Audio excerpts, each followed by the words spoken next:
A new commandment, that you love one another. These words, especially the word commandment, mandatum in Latin, from which we get the Old English mandi, undergird our service tonight. The Feast of Passover, or at least a covenant meal, turned into a new way to show love.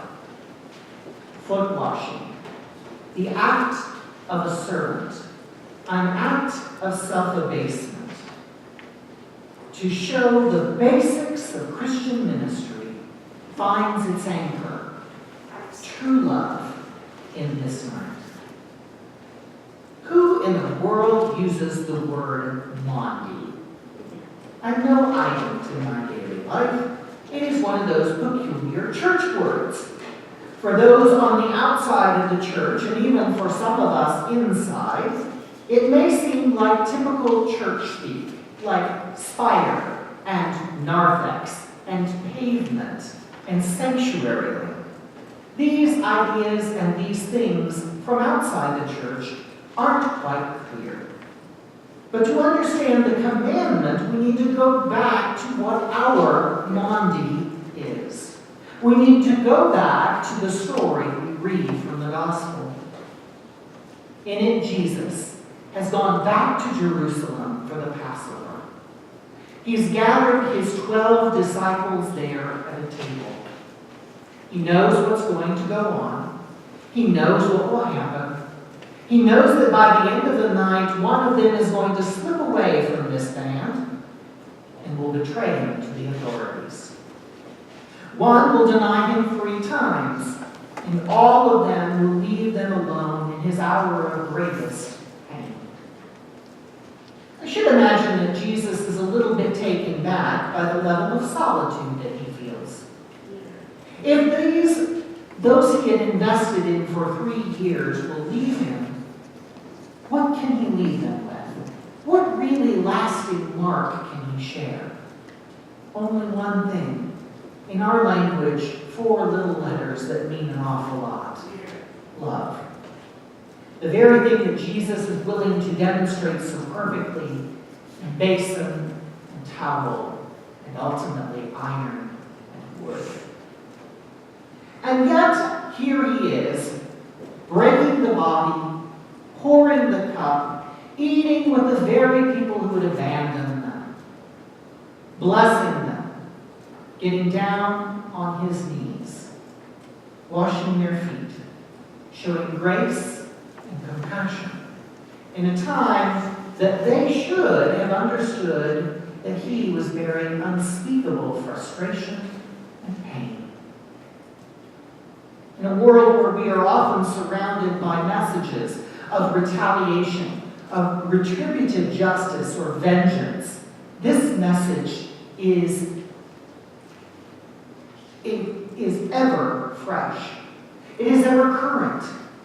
For Jesus has done nothing wrong. He's lived a life of peace. He's healed the sick. He's raised the dead. He's given sight to the blind. He's made the deaf to hear. He brought hope and life to the very people who needed it the most. But you and I, and human beings throughout all of history, have always had dark spots in our hearts. Jesus knows this, knows it better than anyone, and he chooses to love us anyhow. And in the end, he knew that he was not about to be thanked for all he did, and instead he was about to get killed. Compassion and self-emptying love is a pretty tricky thing. Darkened minds don't really understand love. In the end, the goodness, the kindness, and the compassion he brought were more of a threat to people who preferred control. Roman authorities and temple authorities, any weapon of any army is threatened by love. This kind of love is that which sets us free. It sets captives and upsets the balance on those who have strangleholds on power. Love, for example, Paul reminds us, does not insist on its own way. It bears all things.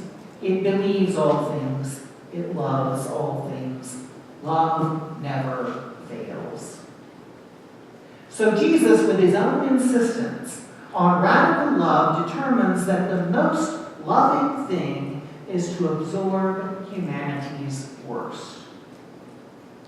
This night, before it all goes down, he isn't running. He isn't plotting his revenge. Instead, he was with the ones that he loved the most. The ones who loved him but weren't perfect and really didn't understand what was going on. Probably like we really don't understand all of what went on. The ones who knew who he was and what he had done. The ones who would be his witnesses. The ones who would march to their own deaths in testimony of martyrdom for him. And that is where the word Maundy comes in. Because what do you do if you are for Jesus? What do you do if you know that you're not going to be around much longer and you have to tell the people that you love the most, the ones who followed you, the ones who sometimes make really big mistakes, how to keep moving in the same direction that you taught them once you're gone? And the only answer, ask people who are going through hospice this, the only answer is love. This is the story that turns everything on its head. The mandate, the mandatory thing, is that Jesus tells us, I give you a new commandment. Love one another. Just as I have loved you, you also should love one another. And by this, not by your ability to quote perfectly the Bible, not by your ability to live a quote-unquote sinless life in the eyes of others, that doesn't exist, but love. Love, that deep, self-emptying love, the kind of love that is a decision and not a feeling, and is a costly choice. I often get these little envelopes in the mail from the Nielsen Center, the ratings company, that asks how you feel about television or radio. And they give me a couple dollars for my time inside. And so, if I were rating a show that had this level of love and selflessness, I probably would rate it pretty well. And I suspect that those of you who would be doing some sort of rating like this would also rate such a thing very highly. It would seem something we should do in our groups or to our friends to show this sort of programming, but it doesn't do well at the box office. People don't understand light. People understand darkness. They prefer it. Such a film or show, things like this night, these events, would not make Nielsen ratings. Because it's the story of a person of what happens when the world does its worst, through violence, through hatred and fear, and yet love overcomes. Love won't let us go. And it's a story of one rejected, scorned, resisted, and yet irresistible to us. Maundy Thursday, Holy Thursday, no, it's less about a commandment and less about holiness. It's simply about love. This is how you and I were wired in Christ to be known. The Messiah St. Stephen's community is called to be about the power of love, to take everything that is broken and bind it up in Christ. So we need to ask ourselves tonight, how good are we at being known as a Christian? In other words, does love pour out from us? Is it because we have a chrome-plated fish on our car, or because we support the idea of the Ten Commandments being put on public buildings? Maybe you show that you're a Christian by wearing a cross in public. But tonight, I'm asking if perhaps you've looked at your real motivation, not the outward stuff, not the stuff that people would understand, but rather other the things which are confusing to this world, like real, self-emptying love.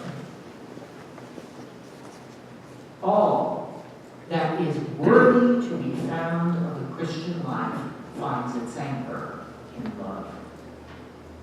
In a moment, you will have an opportunity to receive that kind of love.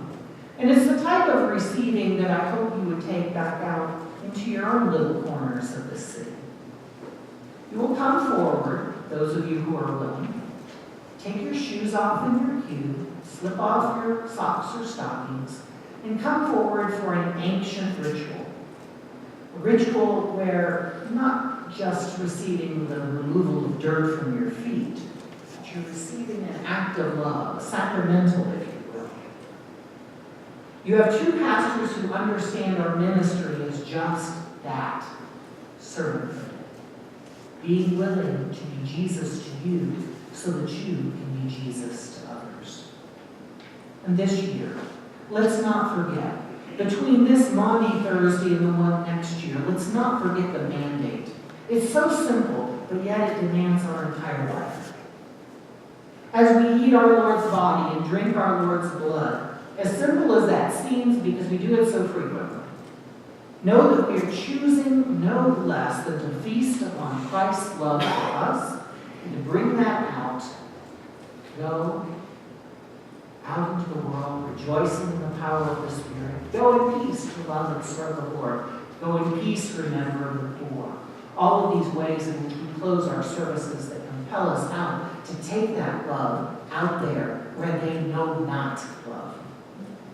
You see, if every Christian would love as they've been commanded, no one would ever have to ask us who we follow. It wouldn't have to be on our car. It wouldn't have to be on the way that we vote or how it is that we approach issues. It wouldn't be that we wear a cross around our neck. They would know us because we love them.